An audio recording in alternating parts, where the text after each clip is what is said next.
A festa de Corpus Christi foi introduzida na Igreja pelo Papa Urbano IV no século XIII. O que está na origem dessa solenidade é a instituição da Eucaristia. Jesus dizia: "Quem come a minha carne e bebe o meu sangue, permanece em mim e eu nele." Nós, cristãos, nos reunimos neste dia solene para celebrar a presença do Cristo morto e ressuscitado, que por esta ceia eucarística se faz pão da vida e cálice da salvação.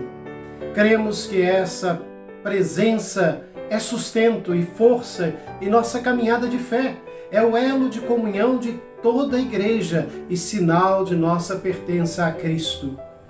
Ao celebrarmos este mistério de amor, fazemos a memória da Páscoa de Cristo e nos transformando naquele que comungamos.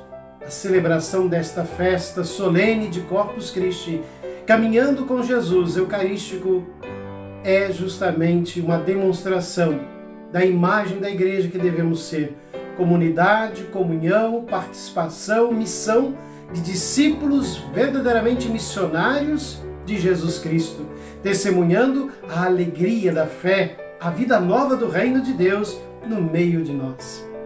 A fé da Igreja na presença do seu Senhor ressuscitado no mistério da Eucaristia remonta à origem da comunidade cristã.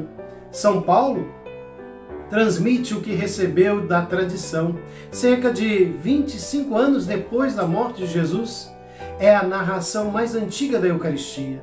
A Igreja nunca abandonou essa centralidade. Também o Evangelho de Marcos nos dá hoje um relato semelhante da instituição da Eucaristia. A solenidade do corpo e do sangue de Cristo foi instituída mais ou menos nos meados do século XIII, numa época em que se comungava muito pouco e onde se levantavam dúvidas sobre a presença real de Jesus na hóstia consagrada depois da celebração da Eucaristia.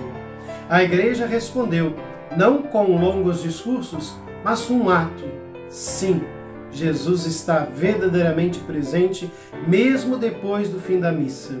E para provar esta fé, criou-se o hábito de organizar procissões com a hóstia consagrada pelas ruas fora das igrejas. Hoje, não é raro encontrar católicos que põem em dúvida esta permanência da presença de Jesus no pão eucarístico.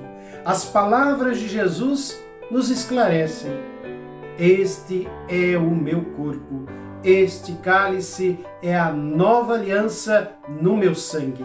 Essas palavras e essas afirmações de Jesus na noite de Quinta-feira Santa não dependiam nem da fé, nem da compreensão dos apóstolos. É Jesus que se compromete, que dá o pão como sendo o seu corpo, o cálice de vinho como sendo o cálice da nova aliança no seu sangue.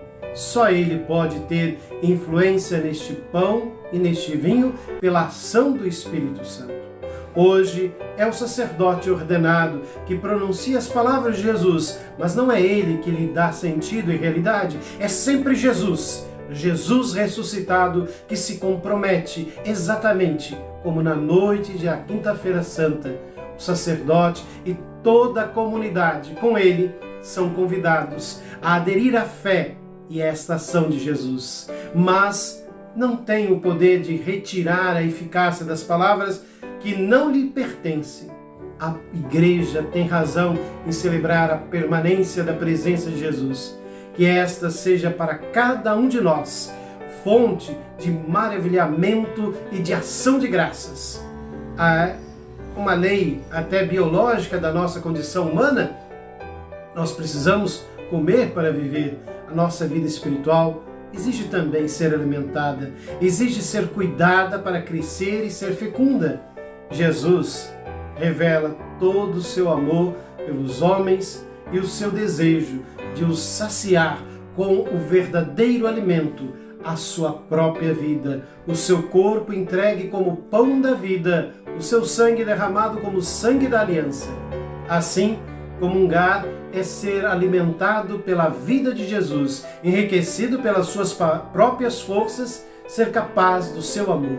Do mesmo modo, irmãos e irmãs, que comemos para viver, comungamos na Eucaristia, para viver como os discípulos missionários de Jesus. E que fazemos das nossas comunhões? Que vida fazem elas crescer em nós? Nos interroguemos para meditar mais do que nunca. Perguntemo-nos verdadeiramente sobre o que nos faltaria se não tivéssemos a Eucaristia. A Eucaristia é verdadeiramente vital para cada um de nós. Se assim não for, um período de jejum eucarístico, um tempo de retiro espiritual para lhe descobrir o sentido, podem ajudar a reencontrar a grandeza deste encontro e deste sacramento. Se assim for, procuremos rezar por aqueles que são privados da Eucaristia e sofrem, e peçamos ao Senhor para lhes dar de novo a graça do seu amor. E como andam de adoração?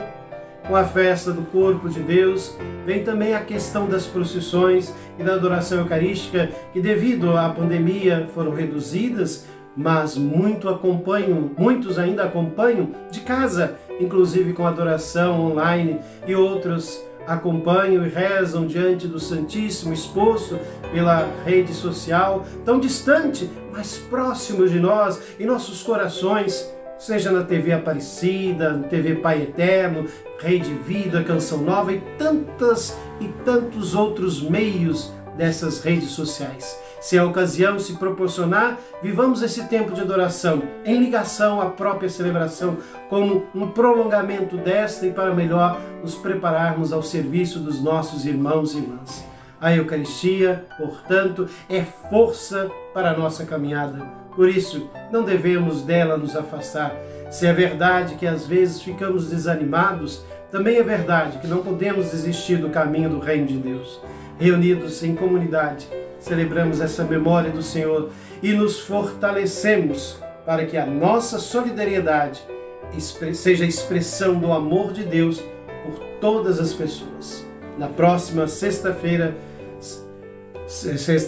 celebramos também a solenidade do Sagrado Coração de Jesus. Mais uma relevante coincidência que nos impele a recentrar o nosso coração no coração de Jesus, de modo essencial na Eucaristia celebrada e adorada. Façamos nossas palavras do Papa Francisco. O coração transborda de confiança e de esperança, pensando nas palavras de Jesus citadas no Evangelho: quem comer a minha carne e beber o meu sangue terá a vida eterna, e eu ressuscitarei no último dia. Vivamos a Eucaristia com espírito de fé, de oração, de perdão, de penitência, de júbilo comunitário, de solicitude pelos necessitados, pelas carências de numerosos irmãos e irmãs, da certeza de que o Senhor cumprirá aquilo que nos prometeu, a vida eterna, que começa desde o dia do nosso batismo. Assim seja. Que Deus vos abençoe hoje e sempre. Pai, Filho e Espírito Santo. Amém.